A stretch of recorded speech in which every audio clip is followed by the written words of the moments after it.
Hey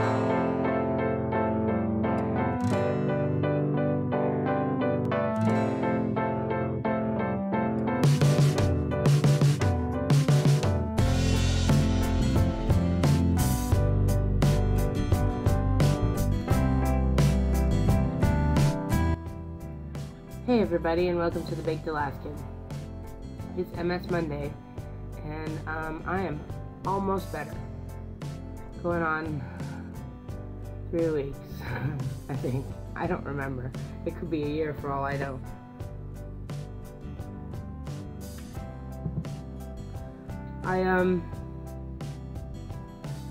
Today I want to talk about something pretty personal, and I hope that doesn't creep any of you out. It's just something that's cropped up again in the last, little while, last week or so. And it sucks. I'll be honest, it really sucks what I'm going to tell you.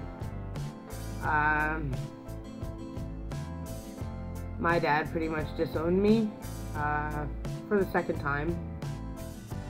The first time was more my choice and I walked away. And this time I gave him the choice to act like a father and, go. And he chose go.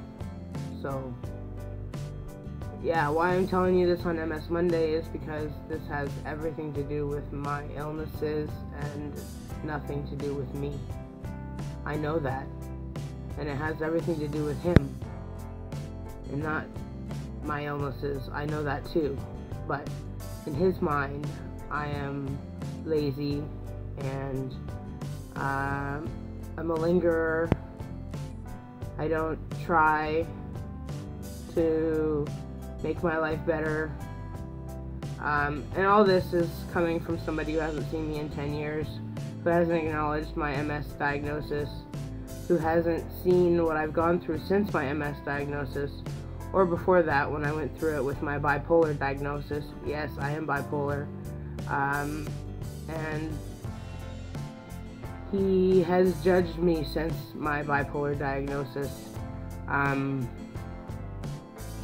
He compared me to a serial killer when I told him that I couldn't talk to him on the phone because of my anxiety.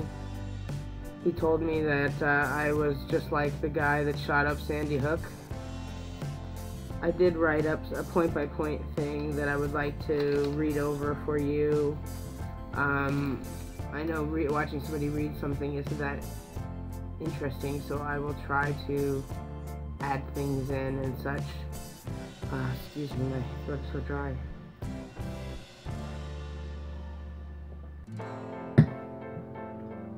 Okay. So, diagnosis is stressful for everyone in the MS process. I mean, I waited a year and a bit to find out for sure that I had MS, and so did my wife. My family was kind of blissfully off there in the ether, and I waited to get them involved until I knew for sure what was going on. And in that time, I was quite sick. And nobody understood that.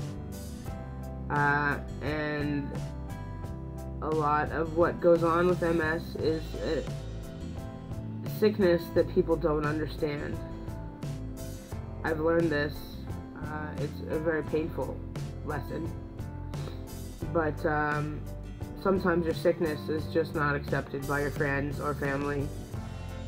And you have to continue on without any help. And sometimes, and in my case this is true, the person oppressing you was never going to be able to see past themselves to be there for you anyways. And what I'm talking about is that I lost my father for the second time this week. He's not dead. He just left my life. The first time was 10 years ago. Well, actually, the first time was when I was 3 and he abandoned our family, but we won't get into that.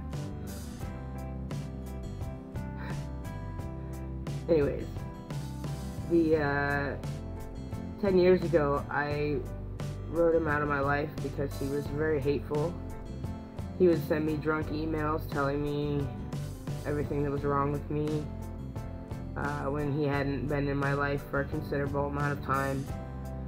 He just had ideas, what he heard from other people, and that was also very hurtful. Hey, Rem. Watch out. Watch out. Remy's not feeling good either.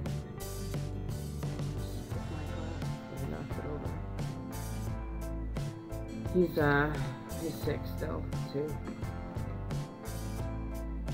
If he's gonna be a terror, it looks like he might be feeling better. It's hard.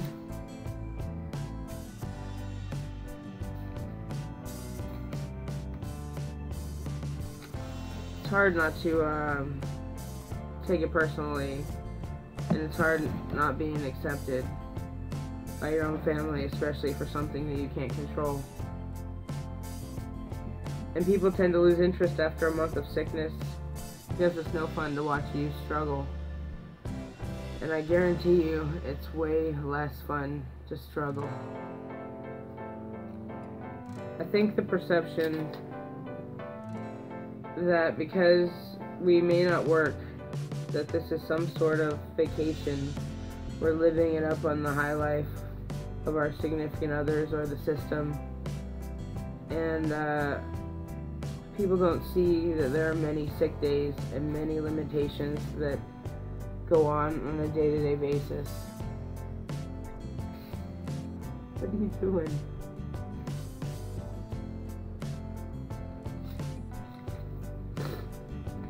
Okay, now you're hitting the bong. That's not cool. Speaking of which, maybe we should hit the bong too.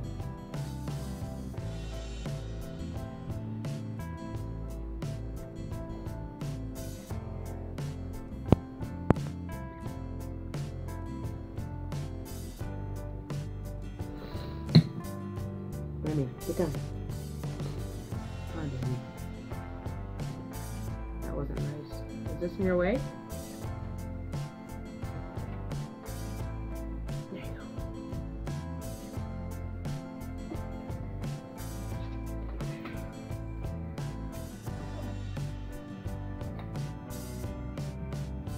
go. You gotta make up your mind. Where are you going?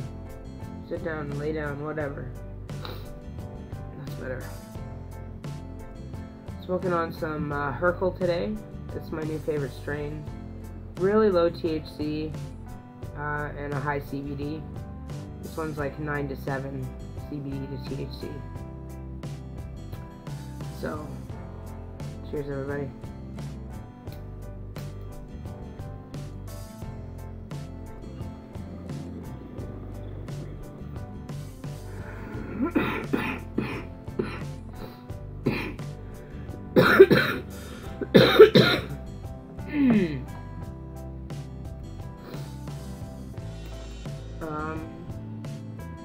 Because MS can be an invisible illness, at least in the early stages or milder forms.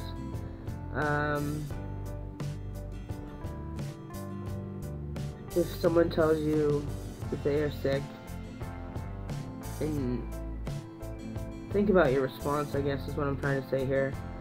Think about your response, and above all, believe them, because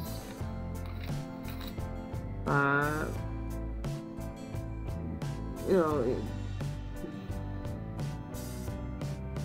it goes a long way, you know, to be believed that you're ill, that people don't think you're faking, you know, that, I don't know, for me, I find it especially troubling when people kind of question me about that, and, you know, oh, you know, why aren't you working, and whatever, and mainly because my symptoms are very embarrassing. I don't want to tell anybody what my symptoms are completely, because I have some embarrassing symptoms. And that's my own thing. But when I tell you that I'm sick and I can't work, you should believe me, because I'm a human being and I'm not fucking faking it. I would, anybody who knows me, really knows me, knows I would rather be working 60 hours a week sometimes 70.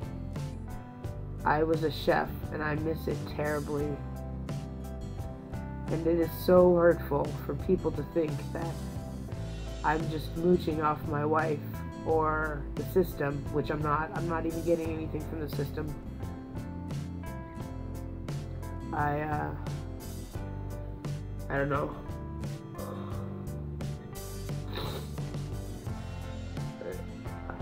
It's very hurtful.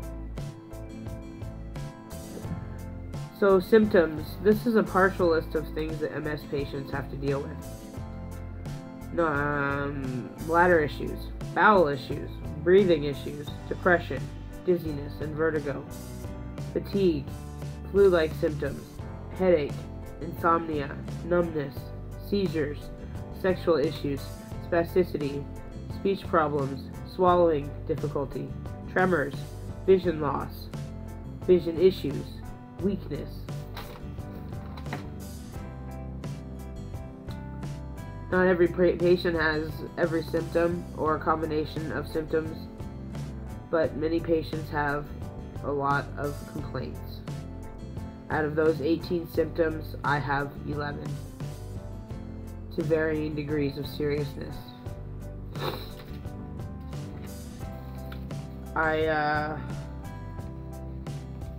I've never had a conversation with my father about my MS. He didn't care. He told me before he left this last time that his old age issues were more pressing than my issues. In other words, both of us can't be sick, and he can't have compassion for anybody else, I guess, because he's sick. And I think that's bullshit, and I know everybody out there is better than that, and, you know, he's my dad by blood, but he's out of my life now, and I'm not gonna cry about it. That's not why I'm crying today. That's not why. There are still people in my life that think these things, and it's still quite hurtful. And I'm still struggling with their rejecting of my acceptance, if you know what I mean. I just want there to be harmony and peace. I want to be liked, I guess, by my own family. I want to be understood, and I want, you know, and I don't think those are terribly difficult things to ask for if people would just put in the time. And yeah, so today on MS Monday, I just want to say, if you have a really supportive family and a really supportive network of friends, you're very lucky, and hold them tight. It's important. I am holding what I have close to my vest now, and I will be for quite some time.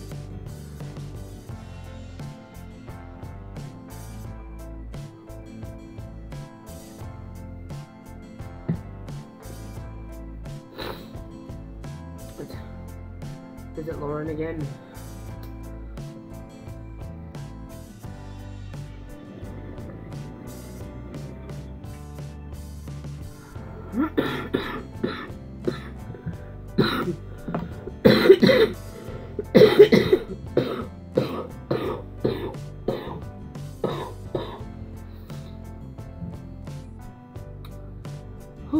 I will be glad when I am better.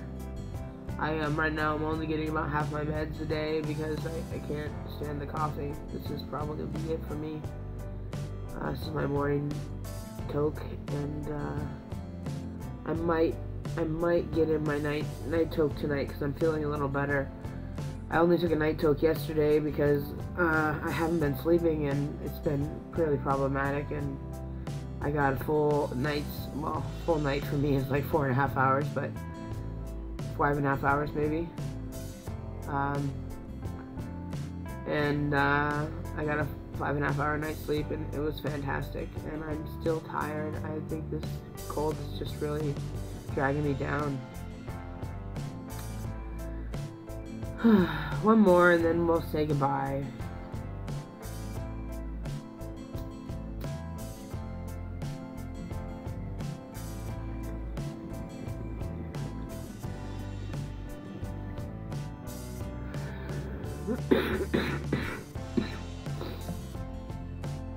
Anyways, I hope everybody's having a great day, and if you're in Canada, you're having a great Thanksgiving.